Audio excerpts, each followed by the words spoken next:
Wednesday, June 24th. It's 10:30 at night. I did the morning one. I didn't do this one. I just came from a meeting. First, I went to the hospital to see my mom and see what the doctors had to say. Then I went to chapel where I work, and then I went to a meeting.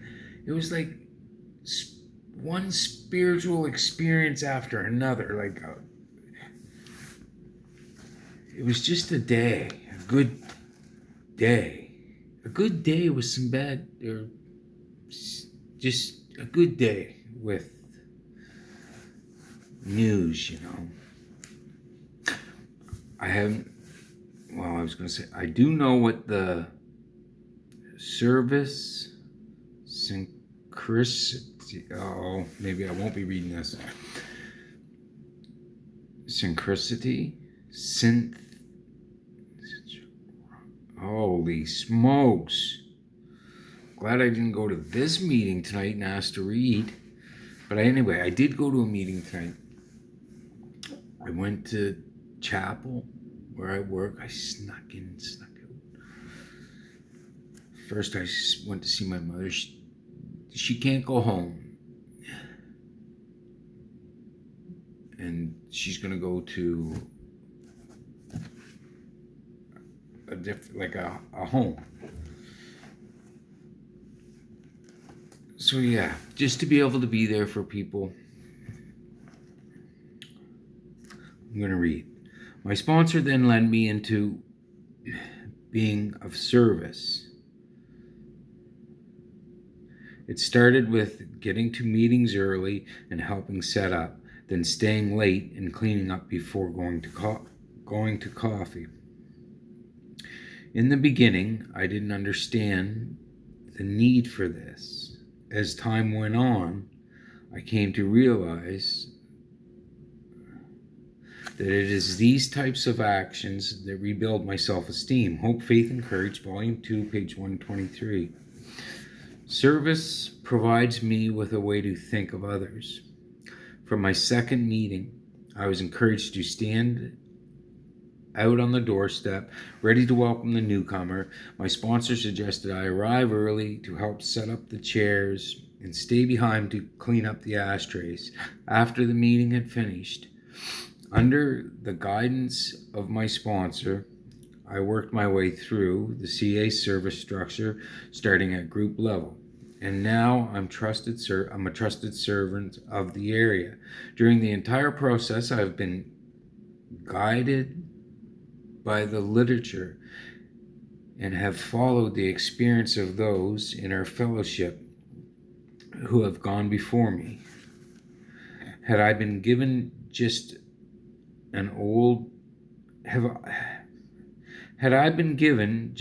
job to do, perhaps without the required sobriety time or experience, it could have been harmful to Cocaine Anonymous and frankly to me as well. The long-term tradition one states in part that CA must continue to live or most of us will surely die. CA must continue to live or most of us will surely die. Hence our common welfare should come first, but individual welfare follows close afterward. 12 Steps and 12 Traditions, page 189.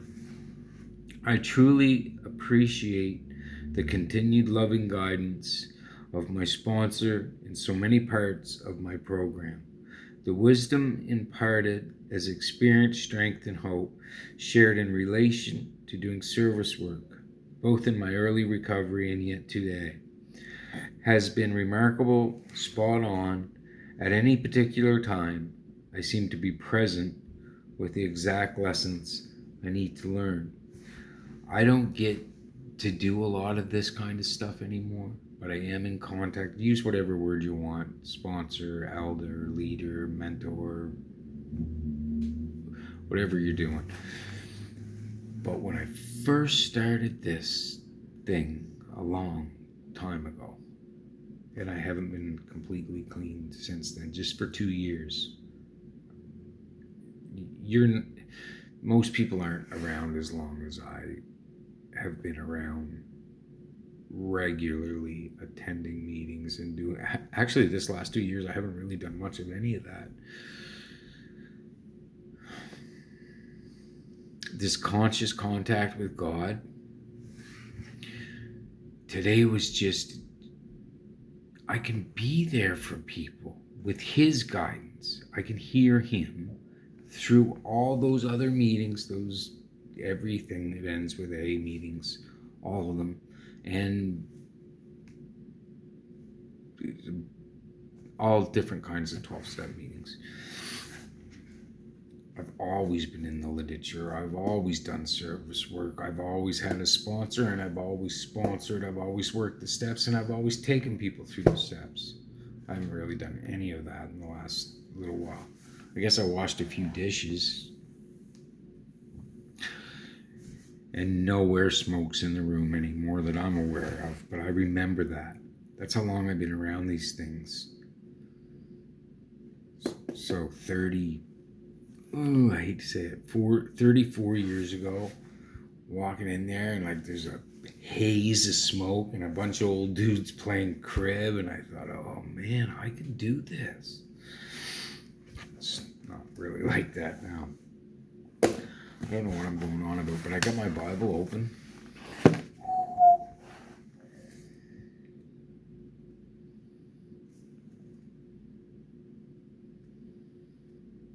At night, shepherds in Bible times led their flocks to lie down in a sheepfold, an area boxed in by brush and rock. The shepherds slept in the opening and literally became the gate to the sheepfold. My priority, those meetings 34 years ago. They talk about the veil being ripped. And I had to find a relationship with God that I know through Jesus. But that was the tearing of the veil through these secular, crazy, smoke-infested, crib-playing meetings. And I'm a kid. That's when the veil was turned. That's when I started my own relationship with God.